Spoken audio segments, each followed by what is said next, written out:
പത്തനംതിട്ട കോന്നി പൂവൻപാറയിൽ വയലിൽ 17-കാരിയുടെ മൃതദേഹം കണ്ടെത്തി.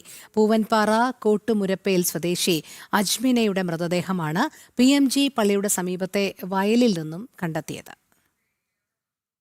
തേവർകാട്ടിലെ കോട്ടമുരിപ്പ് എന്ന് പറയുന്ന പ്രദേശത്തെ കുടുംബത്തിലൊരു കുട്ടിയാണ് കാണാതായത്. രാവിലെ പശുവിനെ കെട്ടുന്നതിന് വേണ്ടി ഇവിടെ ഈ വയലിൻ്റെ പ്രദേശത്തേക്ക് വന്നത്. സാറിന് ഇവിടാണ് പശുവിനെ കൊണ്ടുവന്ന് കെട്ടുന്നത്.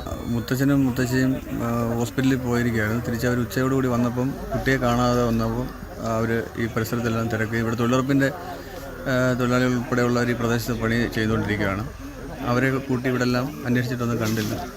പിന്നെ അവർ പോലീസിൽ പരാതിപ്പെടുകയും പോലീസ് ഉൾപ്പെടെയുള്ളവർ ഇവിടെ വന്ന് പ്രദേശത്തെ ബാക്കിയുള്ള ആൾക്കാരോട് ചേർന്ന് പരിശോധിച്ചതിൻ്റെ ഫലമായിട്ട് ഇപ്പോൾ ഒരു 5:30 കഴിഞ്ഞപ്പോഴത്തേന് ഈ പ്രദേശത്ത് വന്നപ്പോൾ ഇവിടെ ഒരു വയലിൻ്റെ പാത്തിയിൽ കുട്ടിയുടെ ശരീരം കണ്ടെത്തുകയായിരുന്നു. ഗോകുൽ ചേരുന്നു വിവരങ്ങളുമായി. ഗോകുൽ, എന്താണ് സംഭവിച്ചത് എന്നാണ് മനസ്സിലാക്കാൻ കഴിയുന്നത്? രോഹിണി, ഇന്ന് വൈകിട്ടോടുകൂടിയാണ് ഇങ്ങനെ ഒരു സംഭവം ഉണ്ടാകുന്നത്. വയലിനുള്ളിൽ അല്ലെങ്കിൽ വയലിൽ വിദ്യാർത്ഥിയുടെ മൃതദേഹം കാണപ്പെടുകയായിരുന്നു. പത്തനംതിട്ട കോന്നി പൂവൻപാറയിലാണ് ഈ സംഭവം നടക്കുന്നത്. ഈ വിദ്യാർത്ഥിനി 10ാം ക്ലാസ് വിദ്യാർത്ഥിനിയാണ്. അജ്മിന എന്നാണ് ആ കുട്ടിയുടെ പേര്. പൂവൻപാറ കോട്ടമുരപ്പേൽ സ്വദേശിയാണ് കുട്ടി. ആ കുട്ടിയെ കാണാനില്ല എന്ന് പറഞ്ഞുകൊണ്ട് രക്ഷിതാക്കൾ പരാതിയുമായിട്ട് രംഗത്തെത്തിയിരുന്നു. തുടർന്ന് പോലീസിലടക്കം പരാതി നൽകിയിട്ടുണ്ടായിരുന്നു.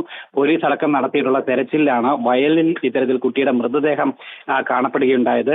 ഈ പൂവൻപാറയിൽ PMG ചർച്ചിൽ സമീപത്തുള്ള ഒരു വയലിലാണ് മൃതദേഹം കാണപ്പെട്ടത്. എങ്ങനെയാണ് കുട്ടി മരിച്ചത് എന്നതടക്കമുള്ള കാര്യങ്ങളിൽ ഇപ്പോഴും അവ്യക്തത തുടരുകയാണ്. എന്താണ് കുട്ടിക്ക് സംഭവിച്ചത് എന്നതടക്കമുള്ള കാര്യങ്ങൾ വിശദമായിട്ടുള്ള അന്വേഷണത്തിന് ശേഷം മാത്രമേ അതുമായി ബന്ധപ്പെട്ട വിവരങ്ങൾ ലഭ്യമാകൂ എന്നുള്ളതാണ് കോന്നി പോലീസ് ഇപ്പോൾ അറിയിച്ചിരിക്കുന്നത്. എന്തായാലും കുട്ടിയുടെ മൃതദേഹം അവിടെ നിന്ന് മാറ്റിയിട്ടുണ്ട്. ബാക്കി പോസ്റ്റ്മോർട്ടം നടപടികളൊക്കെ നാളെ ആയിരിക്കും ഉണ്ടാവുക എന്നുള്ളതാണ് നമുക്ക് ഈ ഘട്ടത്തിൽ മനസ്സിലാക്കുവാനായിട്ട് സാധിക്കുന്നത്. കൂടുതൽ വ്യക്തത കുട്ടിയുടെ മരണകാരണത്തിലടക്കം ഉണ്ടാവേണ്ടിയിരിക്കുന്നു. എന്തായാലും പോലീസ് അന്വേഷണം ഇതുമായി ബന്ധപ്പെട്ട് ആരംഭിച്ചിട്ടുണ്ട്.